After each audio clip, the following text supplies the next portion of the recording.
اس کا خون ہی ایسا ہے، ہم مان بھی جائیں تو تاثیر تو ختم نہیں ہوگی۔ زیب نہیں دیتی، کیا کیا تم نے میرے ساتھ؟ کیا ہے میں نے تمہارے ساتھ؟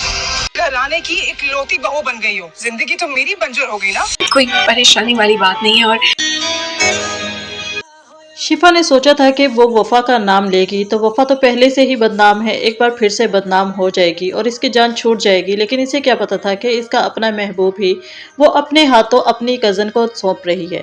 اور دوسری طرف سالس کی ماں تہذیب تو اپنی بہو کے صدقے واری جاتی ہے، وہ اپنے بیٹے کا شکریہ ادا کرتی ہے کہ اس نے اتنی اچھی لڑکی کو اس کی بہو کے طور پر اسے پیش کیا۔ اور ویسے بھی وفا کے قدم پڑتے ہی تہذیب کی تو ساری رونقیں بحال ہو گئی، اس کی اپنے والدین سے بہن بھائیوں سے صلح ہو گئی اور ان کے آنے جانے کا راستہ بن گیا۔ تو وہیں سالس کے نانا نانی اور وفا کے دادا دادی سوچتے ہیں کہ ان کے بچوں کی شادی تو ہو گئی جیسے بھی ہوئی، لیکن اب ان کا باقاعدہ سے وہ ولیمہ کریں گے اور اس سے پہلے وہ ان دونوں کو دعوت پر اپنے گھر بلاتے ہیں، تہذیب اور اس کے شوہر کے سمیت۔ جب ساری فیملی اکٹھی ہوتی ہے تو شفا کو بھی موقع مل جاتا ہے اپنی فرسٹریشن وفا پر نکالنے کی۔ تو وفا اسے کہتی ہے کہ تم نے میرے ساتھ جو کیا اس کے بعد تمہاری یہ ٹون ہے۔ تو شفا کہتی ہے کہ کیا کیا میں نے تمہارے ساتھ؟ تم ایک امیر کبیر گھرانے کی اکلوتی بہو بن گئی ہو، خالی ہاتھوں میں رہ گئی۔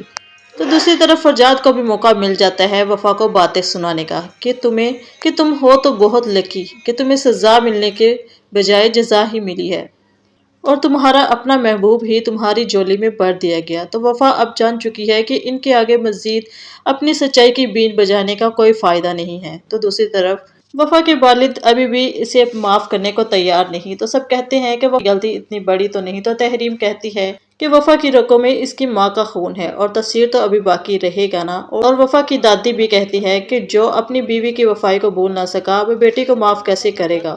تو سالس دیکھے گا کہ اتنا سب کچھ ہو جانے کے بعد بھی ابھی بھی یہ لوگ وفا کو ذلیل کر رہے ہیں، تو برداشت نہ ہوگا کہ ایک لڑکی نے جس کا اتنا ساتھ دیا وہ اس کا ہاتھ پکڑ کر سب کے سامنے یہاں سے لے جائے گا کہ اب یہ میری بیوی ہے، اب اس کے خلاف میں ایک حرف بھی نہیں سنوں گا۔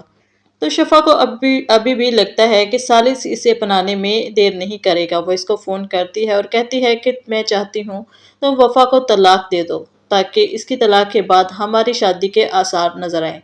تو سالس کہتا ہے کہ میں نے تمہارے کہنے پر وفا سے نکاح ضرور کیا ہے، لیکن یہ غلط فہمی اپنے دل سے نکال دو کہ میں تمہارے کہنے پر اسے طلاق دوں گا۔